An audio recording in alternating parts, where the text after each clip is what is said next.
So today I'm going to talk about my 1 month review of the Pixel 3a. Starting off with the size, it is a good size to use for small to medium hands, and for bud placement, it is easily reachable. When you place your hands on it, naturally your thumb already rests in between the power button and the volume rockers, so you can actually reach for it, so you won't have a problem using them. For the XL version, it is pretty hard to reach because of the bigger screen. Now that's just my experience, but if you do have bigger hands, then you should have no problem. The fingerprint sensor is placed at the back, which I do like, and whether I'm using it with my left or right hand, it doesn't matter, I can get into it. And the whole point is I can naturally do it. So the way I'm holding the phone, my finger is already rest at that area, so I use little effort to get into my phone. The screen is something that we look at every day, and having an OLED screen on this phone is fine. While I'm watching YouTube, scrolling through Facebook, Instagram, and looking at articles, everything is fine. I can still read it, things are still sharp.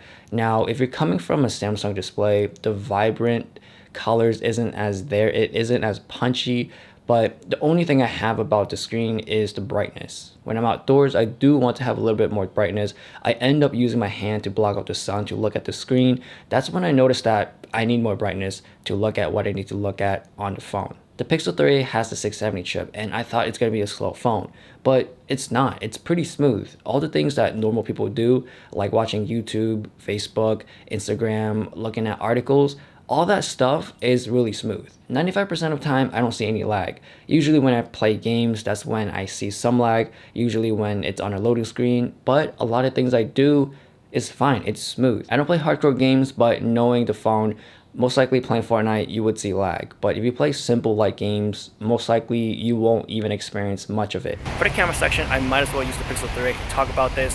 And what you're paying for is mainly for the camera.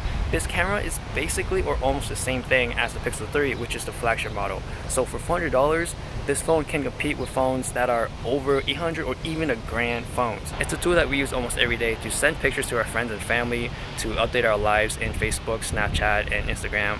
So why should we pay $800 for something that can do almost the same thing, or even better in some cases, with half the price? The Pixel 3 does have quick charge, and while charging this, I didn't track how fast it charges or how much it charges. I just realized that after 20 minutes of putting it down, I see a huge jump in terms of battery percentage. Who is this phone for? It's not for the person who knows all about the specs, or a heavy user, a gamer. Maybe if you're even watching this video, this phone might not be for you. So this phone is really good for parents, a lot of my friends who's not into technology like I am, or this just could be a backup phone. For a lot of people out there, all they're gonna do is go on social media, maybe Google a quick question, go on Maps to look at some directions, or just go on Yelp and look at some reviews. Things like that, the phone can easily do it smoothly, no problem. And for the camera, yeah, it sucks having one single lens, but for those people, they don't care because they're so into the moment. When something cool happens, the first thing they're gonna do is take out their phone, point out what's gonna happen,